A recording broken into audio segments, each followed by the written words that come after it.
السلام علیکم ورحمۃ اللہ وبرکاتہ. وعلیکم السلام ورحمۃ اللہ وبرکاتہ. الحمد لله الذي خلق اللوح والقلم والصلاة والسلام على سيد الأنبياء والأمم وعلى آله وصحبه الذين نصبوا في الأرض راية الإسلام والعلم. أما بعد وقد قال الله تبارك وتعالى في القرآن المجيد: أعوذ بالله من الشيطان الرجيم. بسم الله الرحمن الرحيم. اقرأ باسم ربك الذي خلق الإنسان من علق. اقرأ وربك الأكرم الذي علم بالقلم علم الإنسان ما لم يعلم. صدق الله العظيم. وقال النبي صلى الله عليه وسلم: إنما أنا قاسم والله يعطي، أو كما قال عليه الصلاة والسلام.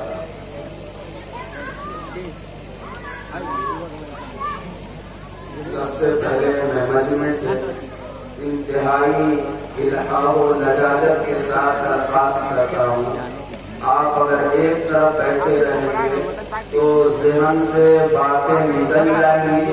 ہم جس انداز سے کہنا چاہیں گے آپ سے بات نہیں کر سکیں گے. یقیناً آپ کا مقام تو یہ ہے کہ آپ کو صوفے پر بٹھایا جاتا، لیکن نبی کی نسبت پر یہ دری ہم نے آپ کے لیے انتظام کیا ہے. اگر آپ مناسب سمجھیں تو برائے مہربانی کرسیوں کو چھوڑ کر کے اس مجمع والی جگہ کو پوری کر لیں.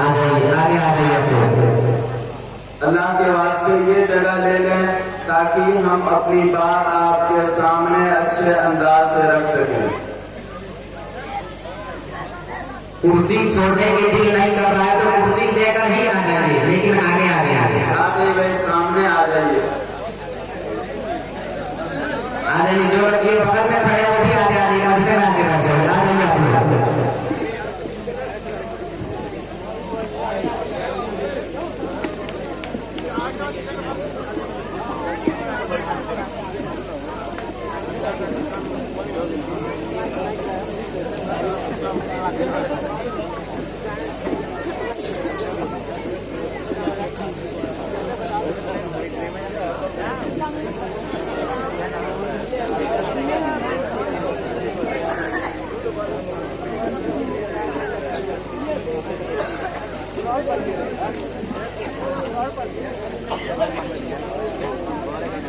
اس کے بعد میں دل کی اتھاہ گہرائیوں سے مدرسہ تجوید القرآن دار التربیت الاسلامیہ کے اراکین کو مبارکباد پیش کرتا ہوں کہ جنہوں نے انتہائی کوشش اور محنت کے ذریعے سے یہ بزم سجایا اور سنوارا ہے.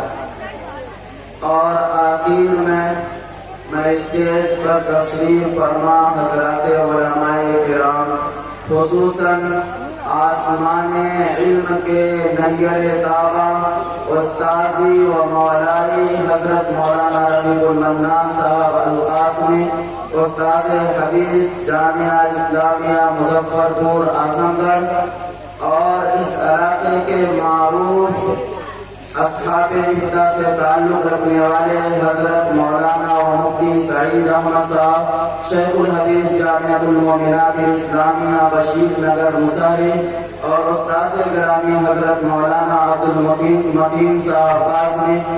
ان حضرات سے میں عرض گزار ہوں کہ حضرت والا آپ لوگوں کے سامنے میں نے اپنی یاد کردہ چند اسباب عرض کرنے کی کوشش کروں گا.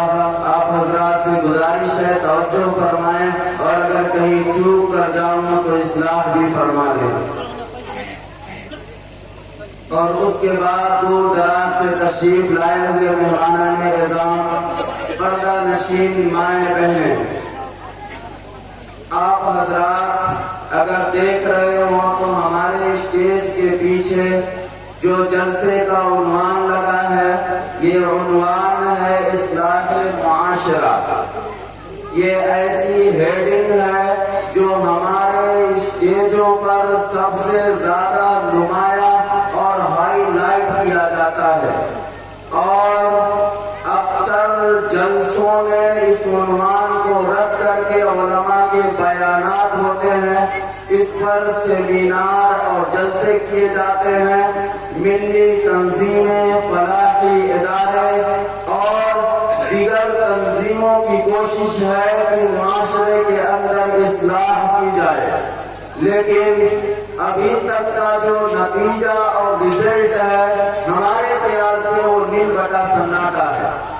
یعنی جتنی کوشش کی جا رہی ہے معاشرہ دن بدن زوال کی طرف گرتا چلا جا رہا ہے۔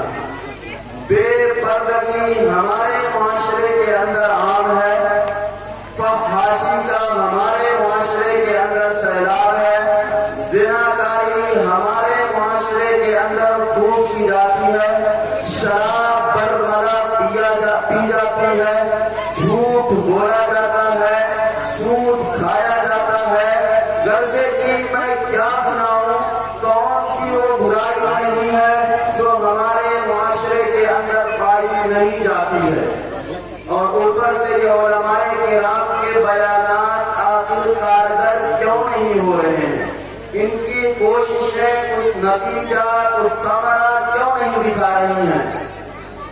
آج میں اپنے قلیل مطالعے کے مطابق کوشش کروں گا کہ اس مرض کا صحیح علاج کیا ہے، وہ کون سی تھیوری ہے، وہ کون سا راستہ ہے جس پر اگر معاشرے کو لگایا جائے تو انشاءاللہ اللہ کی ذات سے امید ہے کہ معاشرے کے اندر اصلاح ہو سکتی ہے۔ ہمیں اس کے لیے قرآن مجید جیسی کتاب کا رخ کرنا پڑے گا، اس لیے کہ ہر صاحب ایمان کا عقیدہ ہے کہ قرآن جناب محمد رسول اللہ صلی اللہ علیہ وسلم پر نازل کی جانے والی ایسی کتاب ہے جس میں قیامت کی صبح تک پیش آنے والے انسانوں کے ہر مسئلے کا حل موجود ہے۔ ہماری ماں کے گود سے لے کر کے قبر کے گڈھے تک جانے تک زندگی کے جس موڑ پر ہمیں جو بھی مسئلہ درپیش ہو، ہمارا عقیدہ، ہمارا ایمان اور ہمارا ماننا ہے کہ اس کا حل قرآن کے اندر موجود ہے۔ بزرگوں اور دوستوں، ہم نے اختصار کے ساتھ آپ کے سامنے معاشرے کے اندر جو برائیاں پائی جاتی ہیں اس کا خلاصہ پیش کیا ہے۔ یہی سارے حالات اگر آپ تاریخ کے نظروں میں دیکھیں تو 1450 سال پہلے جس وقت جناب محمد رسول اللہ صلی اللہ علیہ وسلم دنیا کے اندر تشریف لائے تھے، اس میں سے کوئی ایسی برائی نہیں ہے جو اس دور میں نہ پائی جاتی ہو۔ شراب پانی کی طرح پی جاتی تھی، زنا کھلے عام کیا جاتا تھا، بچیوں کو زندہ درگور کیا جاتا تھا۔ خانہ کعبہ جیسی مقدس جگہ جس کو حضرت ابراہیم اور اسماعیل نے مل کر کے اس لیے بنایا تھا کہ اس میں ایک رب کی عبادت کی جائے گی، اس کے اندر 360 بتوں کی پوجا کی جاتی تھی۔ اور ان حالات کے اندر جناب محمد رسول اللہ صلی اللہ علیہ وسلم جب دنیا کے اندر تشریف لائے اور آپ کی عمر مبارک 40 سال کے قریب ہونے کو گئی اور بظاہر ایسا لگنے لگا کہ آپ کو نبوت سے سرفراز کیا جائے گا۔ مسلم اور بخاری کی روایت ہے، حضرت عائشہ رضی اللہ تعالیٰ عنہا کا فرمان ہے، کہتی ہیں حُبِّبَ إِلَيْهِ الْخَلَاءُ، ان دنوں میں آپ صلی اللہ علیہ وسلم کو تنہائی محبوب کرا دی گئی، مطلب مجمع میں رہنا، معاشرے کے ساتھ اٹھنا اور بیٹھنا، اس سے زیادہ آپ کو اچھا یہ لگتا تھا کہ آپ کہیں تنہائی میں چلے جائیں اور جا کر کے آپ عبادت کریں۔ چنانچہ روایت کہتی ہے وَكَانَ يَغْدُو إِلَى غَارِ حِرَا، کہ جناب محمد رسول اللہ صلی اللہ علیہ وسلم اس دلی جذبے کی وجہ سے لوگوں کے معاشرے سے ہٹ کر کے ایک تنہائی کی جگہ غار حرا میں جا کر کے